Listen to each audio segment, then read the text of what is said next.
চিনতে পারছেন বাইকের পেছনে বসা এই মানুষটিকে? বাবার জন্মদিনে ছবিটি শেয়ার করেছেন নেট মাধ্যমে। গত 2 মাস ধরেই তিনি চর্চার কেন্দ্রে রয়েছেন। টলিউডের জনপ্রিয় গায়ক তিনি। গত 2 মাস ধরেই তিনি চর্চায় রয়েছেন এই জনপ্রিয় গায়ক। তার গান জীবন দর্শনের কথা বলে দেয়। তার প্রেমের গন্ধও রয়েছে ভরপুর। নতুন প্রজন্মের কাছে তিনি আইকন। গানের দুনিয়ায় এক নয়া জোয়ার এনেছেন তিনি। হাজার হাজার মানুষের মনে গেঁথে আছে তার গান। সেই গায়কই শেয়ার করলেন তার ছোটবেলার ছবি, যা দেখে সোশ্যাল মিডিয়ায় অনেকেই মুগ্ধ।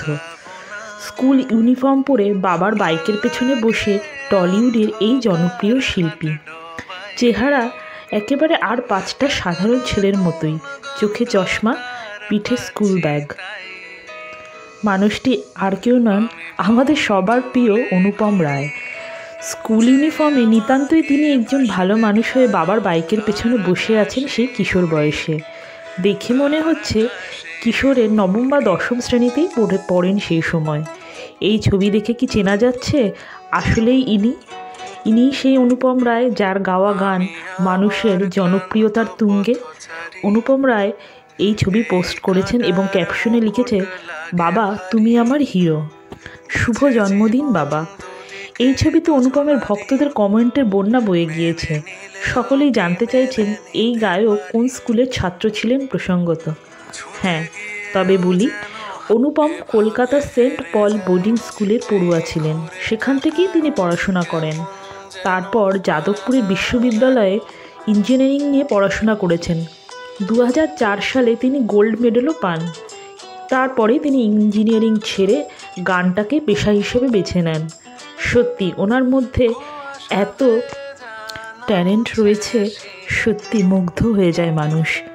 তার প্রথম সৃজিত মুখোপাধ্যায়ের ছবি অটোগ্রাফে গাওয়া বিখ্যাত সেই গান আমাকে আমার মতো বাঁচতে দাও। অনুপমের জীবন সত্যি ঘুরিয়ে দিয়েছে এই গানটির মাধ্যমে। এরপর তাকে পিছনে তাকাতে হয়নি। ছোটবেলায় সেই ছবি পোস্ট করেছেন বাবার জন্মদিনে। সম্প্রতি মুক্তি পেয়েছে দেব ও সৌমিত্রিষার ছবি প্রধান।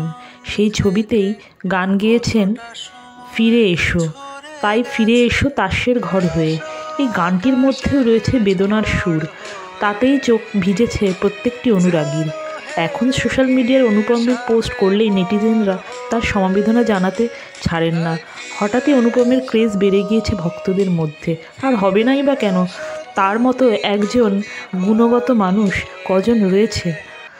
পিয়ার সঙ্গে ডিভোর্সের পর অনুপম এখন সময় পেলেই বাবা মার সঙ্গে সময় কাটাচ্ছেন। বাবা মার সঙ্গে ঘুরতেও গিয়েছেন সদ্য। তার জীবনে ওঠানামাকেও তিনি হাসি মুখেই গ্রহণ করে এগিয়ে চলেছেন। ভালো থাকুন অনুপম রায়। আমাদের মধ্যে সবসময় আপনি ভালোবাসার একজন ভীষণ প্রিয় মানুষ।